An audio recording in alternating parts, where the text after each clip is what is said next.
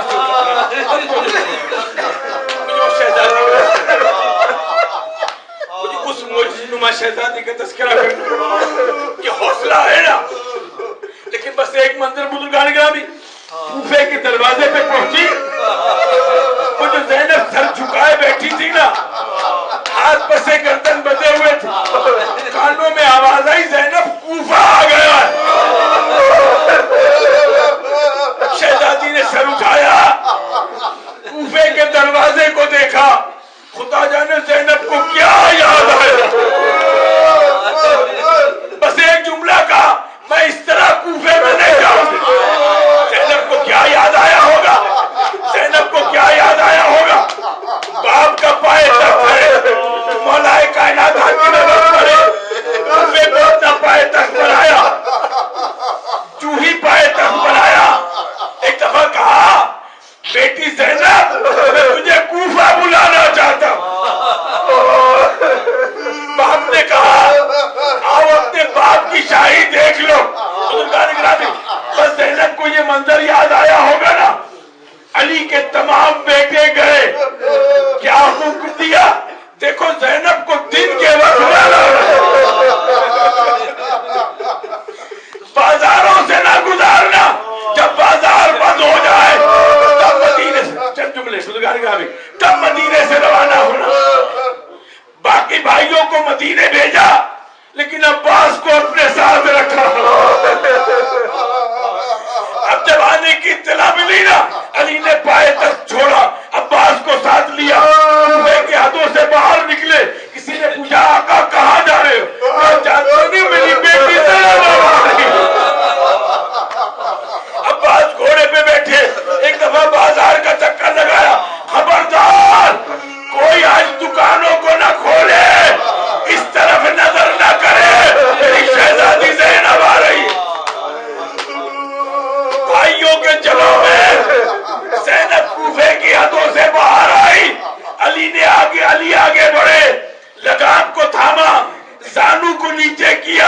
زینب نے زانو پہ پاؤں رکھا،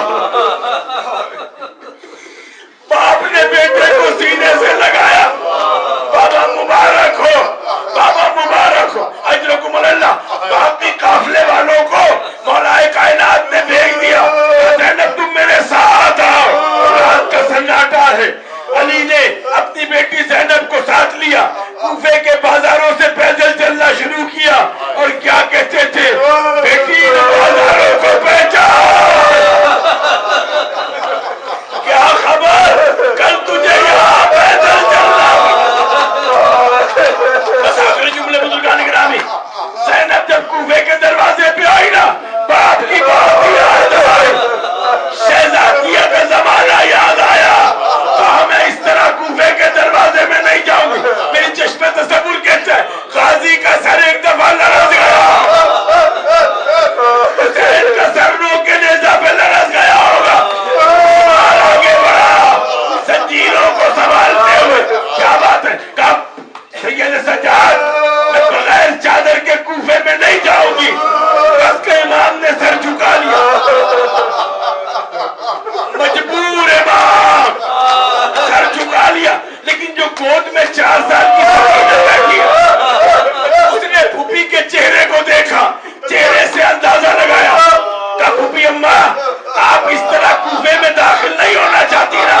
ہاں بیٹا، کبھی میں یہاں شہزادی بن گیا، آج دشمنوں کا ہجوم ہے۔ اس وقت 4 سالہ سکینہ نے کہا پھوپھی اماں آپ مجھے کہانی سناتی تھی نا؟ ہاں بیٹا